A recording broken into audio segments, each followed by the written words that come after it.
There are many unanswered questions about the vicious assault in Benghazi last month that killed 4 Americans, including Ambassador J. Christopher Stevens, and Congress has a responsibility to raise them.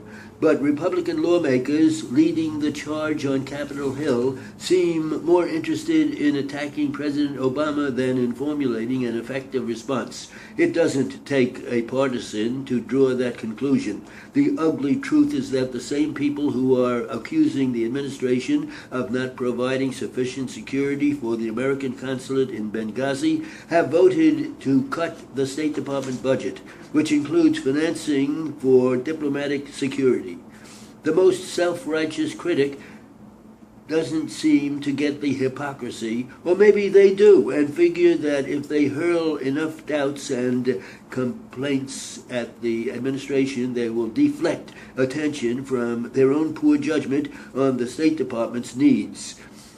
At a hearing of the House Committee on Oversight and Government Reform last Wednesday, Representative Darrell Issa, Republican of California and the committee's chairman, talked of examining security failures that led to the Benghazi tragedy.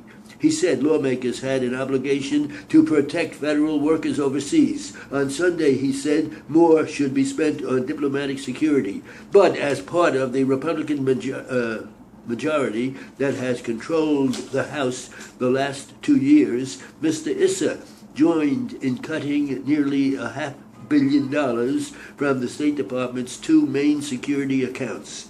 One covers things like security staffing, including local guards, armored vehicles, and security technology. The other, embassy construction and upgrades. In 2011 and 2012, President Obama sought a total of $5 billion, and the House approved $4.5 billion. In 2009, Mr. Issa voted for an amendment that would have cut nearly 300 diplomatic security positions, and the draconian budgets proposed by Mitt Romney's running mate, Representative Paul Ryan, would cut foreign affairs spending by 10% in 2013 and even more in 2016. Since 9/11, the United States has spent millions of dollars building new embassies and consulates around the world and fortifying existing ones. But despite the investment, there is still a lot of work to do to bring all facilities into compliance with safety standards that were set in 1985 after the bombing of the American embassy in Beirut in 1983 and then updated after the attacks on the embassies in Kenya and Tanzania in 1998. Maybe now Congress will see fit to provide more money to do it.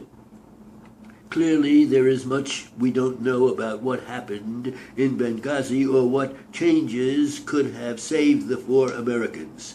The former security chief at the embassy in Tripoli has been critical of the administration and said he had requested more security from State Department officials. However, he also said that a higher wall or a half dozen more security guards would not have been enough to respond to the attack.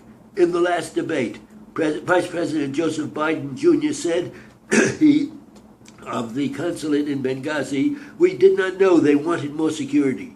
Secretary of State Hillary Rodham Clinton has appointed a panel of outside experts to investigate. More spending on security improvements will certainly help.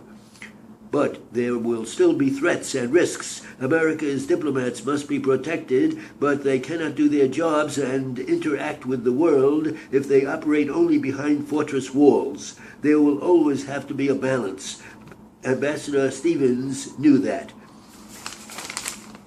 The foes of Dodd-Frank financial reform scored a victory recently when a federal court overturned a new rule to limit speculative trading in derivatives.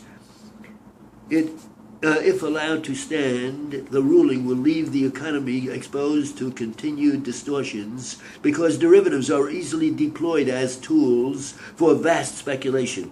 When the bets pay off, the result is lush bank profits. When they crater, as they did during the financial crisis, the results are bailouts.